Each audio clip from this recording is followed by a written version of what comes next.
Hello, everyone. My name is Jack, and today we will be talking about which is the better Epiphone Les Paul Prophecy model.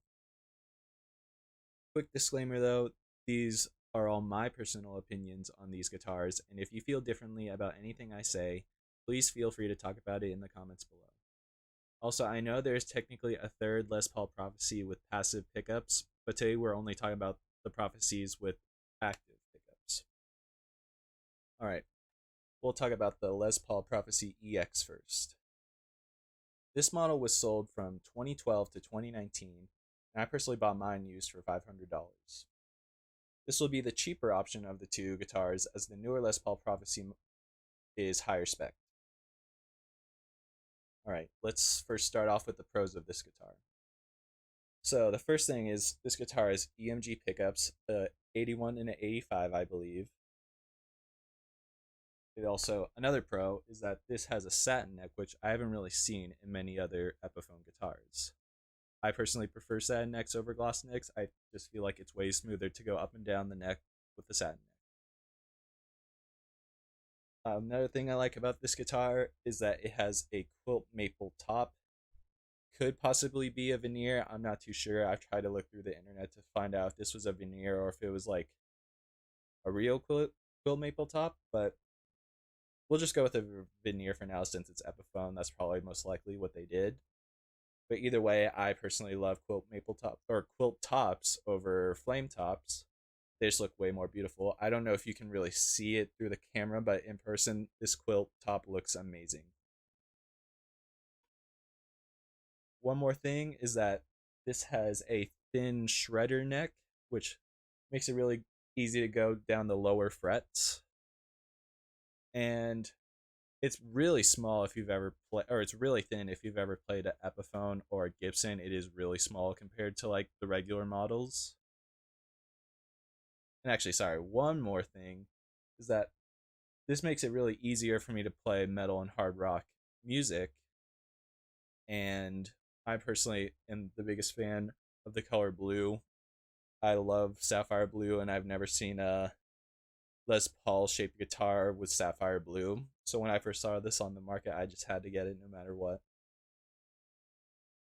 All right, now let's talk about the cons of this guitar. So first off is that this guitar has Grover locking tuners, but they're non-rotomatic, so that means you can't just untighten it, pull the string out, put a new string in, and retighten it. You can't just do that. They're just regular tuners, so I'm personally a big fan of locking tuners. It makes changing strings so much easier. It takes 10 minutes instead of 25 maybe, or even longer. And yeah, it's very hard to mess up when you have locking tuners. Another thing that I'm personally not a fan of with this guitar is that it has a rosewood fretboard. I'm, again, personally a fan of ebony. I think that's my favorite fretboard to play on. And I believe all my guitars I own technically all have an ebony fretboard, except this one. And yeah, I just don't vibe with it as much as I do with ebony.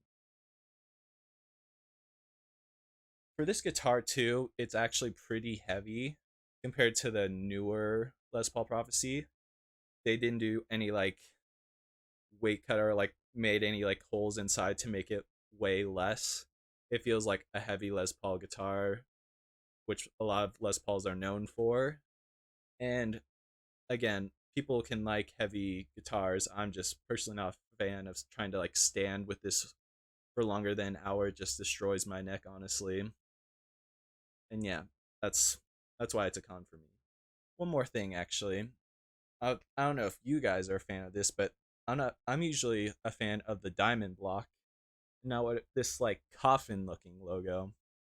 I don't know if that's just a me thing, but I way prefer the diamond logo over whatever that thing is on the headstock.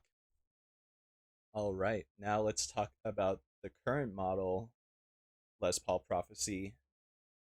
These guitars are like brand new at $900, but I did buy this one used for $600. Now let's talk about the pros of this guitar. This guitar has Fishman pickups that come with 3 different voices. I believe it's active, passive, and then a single coil voice. this guitar also has Grover locking Rotomac tuners, so you can easily change your strings anytime you want without feeling like it'll be a pain in the ass, to be honest. Another pro, this has an ebony fretboard, which again is my favorite fretboard, and yeah, it just feels so smooth to play with.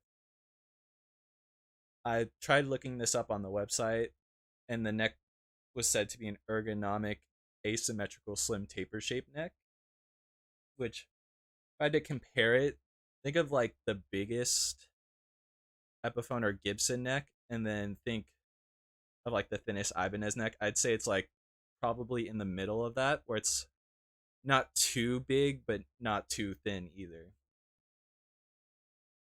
And again, this has the diamond block and the newer headstock shape, which I also pretty much like about that guitar. And what much? What else to say about this guitar? Yeah, it's a flame top,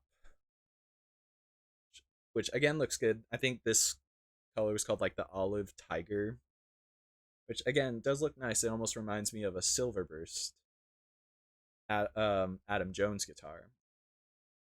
The only real con I have with this guitar is that it has a gloss neck instead of a satin. I think that's my only con. I pretty much love this guitar, and nothing else seems wrong so far at the moment with me. I just hate satin neck. I mean gloss necks. Now, if I had to personally recommend one of these guitars for you, I would personally choose the current model, as I think it is the best bang for your buck guitar out there. It's pretty hard to find a guitar with Fishman's locking tuners, ebony fretboard, under $1,000. And yeah, this is listed at 900. And you can even get it cheaper maybe if you look at the used market, you can find it cheaper than 900. If you guys like this video, please hit the thumbs up and subscribe so I can make more videos for you guys.